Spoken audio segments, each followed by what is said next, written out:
last three episodes of the Power Panel with Noon.com, Facebook, and Angami, we saw the main challenges that digital businesses are facing, including supply chain limitations, purchasing power challenges, and so on. Today, we look at how these internet giants have adapted to the new normal and are providing innovative solutions that you and I can learn from.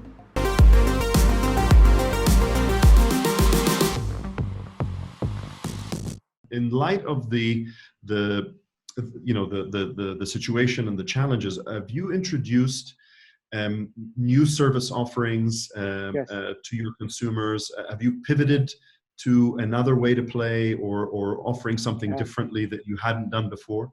Yeah, great question. We're rolling out a feature a day these days. So I think as the crisis was sort of just starting in our local markets, um, we took a leap and switched off cash on delivery on the platform. So no one would have thought that e-commerce would become prepaid only in the Middle East, and we had to protect our customers and our fleet from a physical exchange. So in the UAE for about 3.5 weeks now, we've been prepaid only. In Saudi, largely we're prepaid only, and I think that's been such a deep change to the way e-commerce runs in our market. We rolled out contactless delivery, where this whole issue of addressing and improving addresses became an immediate product need. So e-commerce is now delivering shipments largely without calling customers, which used to be the biggest gripe that our customers had. Features built overnight. We just rolled out a grocery delivery service in the UAE, which is built in a manner which is accelerated to meet the demand that we're seeing on the platform. So we are able to deliver fresh milk, eggs, and meat to people's houses, hopefully soon around the region. I think that is a remarkable shift in strategy internally for Noon, and I think it's this crisis is causing a lot of good things are happening as well. We are accelerating our pace of shipping and development.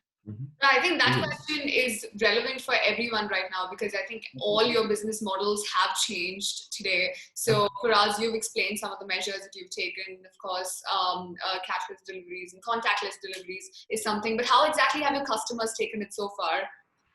Look, I think customers have largely responded very well. I would say that the regulators have done a really good job preparing for it.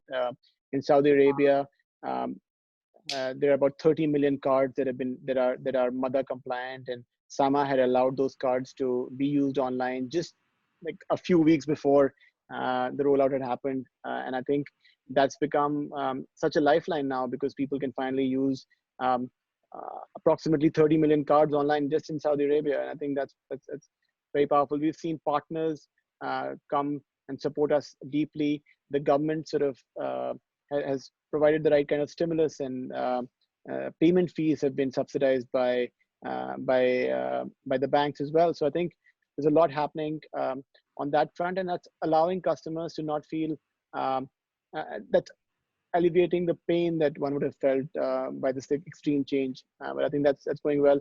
We did just run a campaign with Visa where they were offering a very deep discount to anyone using a Visa card on the platform. So I think things like that have actually helped customers make that shift, and very happy with the response. And I hope this is a permanent baseline shift in the e-commerce and digital landscape in the region. Great. Congratulations on that. Eddie, asking you now around the same question. Considering what's happening now, considering purchasing powers are going to go down, ad revenue has reduced, how are you planning on staying relevant to your consumers and your customers? So speaking about the kind of, if I want to call it pivots or the new products or how we're changing or adapting to COVID, one of the things we've done with businesses, you know that not all the businesses are e-commerce enabled, right?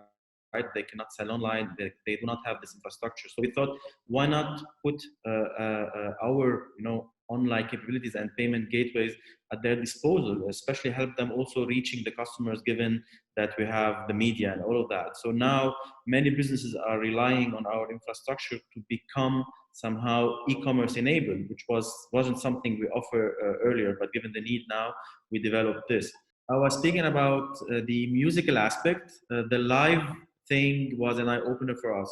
So artists are unable to perform and they're unable to earn any money. They used to live out of their, performances, events, concerts, all of that.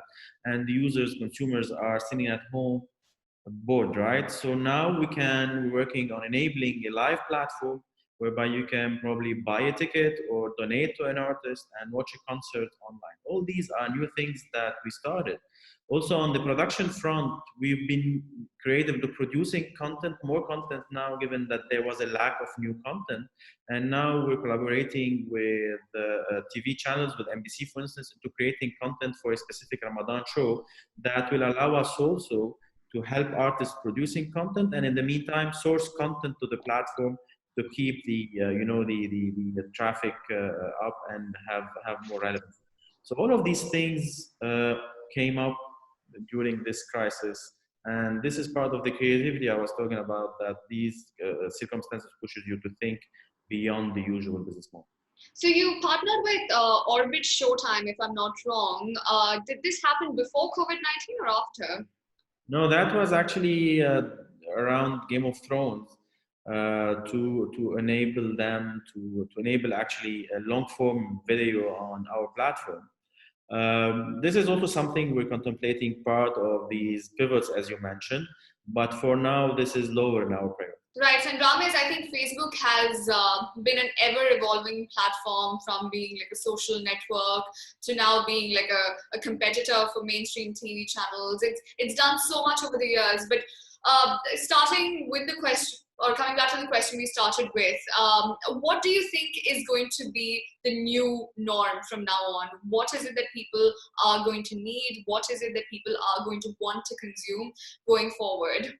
Well, I wish those kind of crystal balls were available, Shruti. I think where the jury is out. There's still so much more learning for us to do on the current conditions before we're able to really ascertain with any kind of certainty what in fact will remain in the future. But I am hopeful that, as per our earlier discussion, that some realities persist. I am hopeful towards the environment and global warming and the benefits that have been derived there.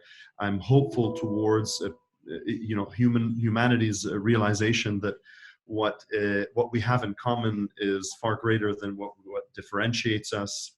I'm hopeful for the emergence of so many new businesses that have learned to thrive amidst difficulty and crisis, to carry those learnings into the future around being relevant and timely towards their consumers.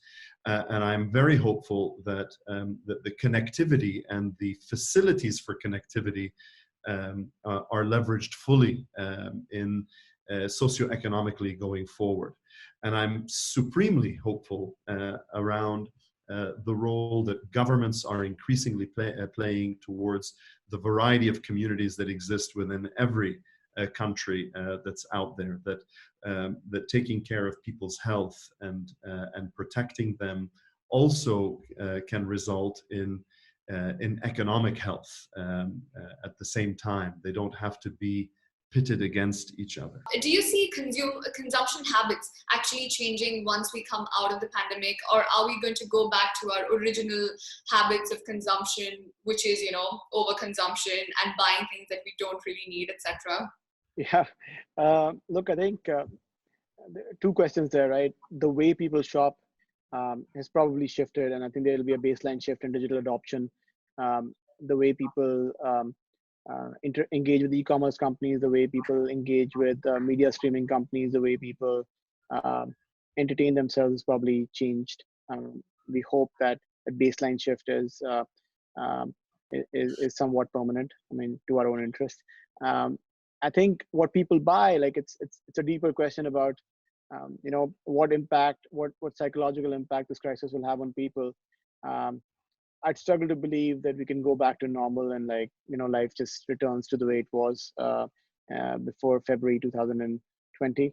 I think people will think deeply about the choices we make, and our hope is that our companies can can play a role in whatever people decide, and help them live happily, more efficiently, find value and happiness. I think that's really the goal. But yeah, to Ramiz's point, we can't crystal ball gaze, but we hope to be agile, we hope to be nimble, and we hope to do the right thing. Great. Awesome. Thanks so much for joining us. And thanks for those valuable insights. We've definitely learned a lot today from this session. Thank you for having us. Thanks for having Thank us. you.